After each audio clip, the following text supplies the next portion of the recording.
Getdim dünənləri Qarazəncir Bayxanlı yolu. Oradan ayrıca danışacağım. İndi mənə sual verirlər ki, bu Cəlilabad rayonunun mal bazarının aqibəti nə oldu? Necə olacaq? Sizdən soruşuram. Cəlilabad rayonundan təmsil olunan deputat dostlarım, Cəlilabad rayonunun vəzifəli şəxsləri necə olacaq? Bax, 240 minə yaxın əhalisi olan bir rayon, aqrar bir rayon, kənd təsərrüfatı sahəsində məşhur olan və məşğul olan sakinlərin, vətəndaşların aqibəti necə olacaq? 240 min əhalisi olan bir Cəlilabad rayonunun bir mal bazarı var idi. Bir mal bazarı. O da məndə olan məlumata görə araşdırıram. Şəxsi intriqanın, şəxsi savaşın, şəxsi agresiyanın qurbanına çevrilir. Qardaş, sənin kimlənsə şəxsi problemin var, kimlənsə nəyisə bölə bilmirsən, kimlənsə neyinsə, hansı zamanınsa qisasını alırsan, bu sənin şəxsi üçündür. Niyə qardaş, hazır mal bazarı var, strateji yerləşmə yeri hər kəsə sərf edir. Bir o boyda Cəlilabad rayonunun bir mal bazarı var idi.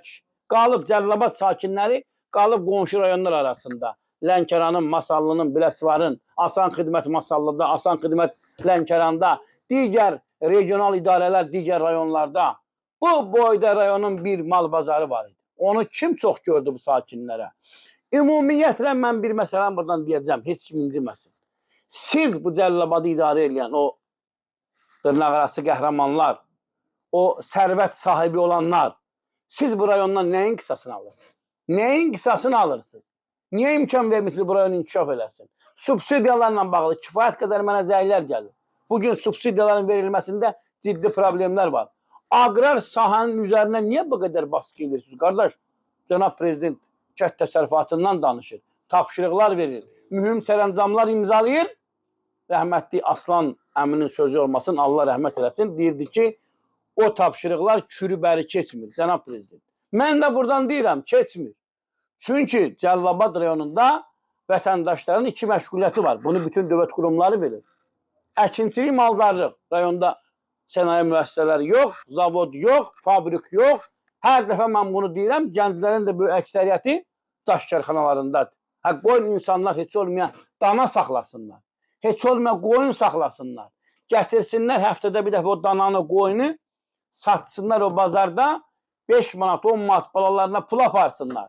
İmkan verin o bazar fəaliyyətə başlasın. Kim idarə edir eləsin. Ancaq o bazar fəaliyyətə başlasın və insanlar da o bazardan istifadə eləsinlər. Cəmaatı bundan artıq incitmək olmaz. Gedirəm rayona, o deyir ki, mal bazarı nə oldu? Çıxıram canlı yayına, İmişlidən danışıram, Şəkidən danışıram. Yazırlar ki, Elnur müəllim, Cəlilabadın mal bazarı necə oldu? Necə oldu? Yox oldu. Yox oldu. Havaya uçdu.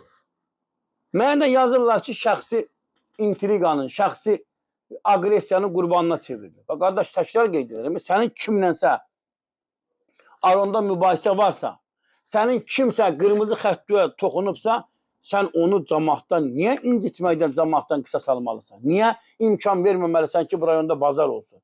Niyə Petrovkada olmalıdır? Niyə vətəndaşların əkin sahələri illah ki, təyinatını dəyişməlidir Petrovkada, Cəlilabadın Petrovkasında, Həzi Aslanovunda cəmaatın örüş sahəsi zəbt olunmalıdır. Hansısa bir qolu güclünün, dırnaqarası bir qəhrəmanın hacıdır. Danışacağım, ondan da ayrıca danışacağım.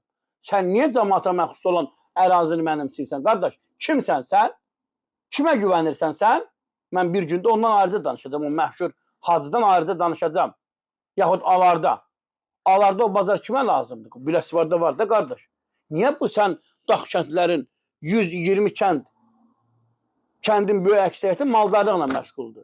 Niyə o kəndlər hamısı gəlməlidir Biləsuvar sərhəddinə? Elə var da, Cəlilabadın mərkəzində var. İmkan verin, açılsın. Kim işlədir, işləsin. Söhbət orada əvvəlki sahibkərdən getmir. Kim işlədir, işləsin, ancaq o bazar açılsın. Yazır vətəndaşlar, xahiş eləyirlər. Day neynəyək, day necə danışaq, əziz qardaşlar. Belə, mən danışdım. Sizin məndən soruşduğunuzu, mən də Cəlilabadı idarə edən hörmətli, əziz, gözəl, göyçək şəxslərdən soruşuram və həmən sualda buradan verirəm. Hörmətli Cənab Prezidentin köməkçisi Kərəm Həsənovdan, gəldi getdi Rafiq Cəllova, oradan getdi Elman Nəsirova, buradan getdi Malik Həsənova, oradan getdi Fəzali İbrahimliyə və Cəlilabad rayon icra hakimiyyətinin vəzifəlilərinə. Hamısına bu sualı buradan verdim. Cavabını da inşallah gözləyirəm sizdən. Dostlar, yayımımızı bəyənin, paylaşın, kanalımıza abunə olun. Sağ olun, sağlıqla qalın.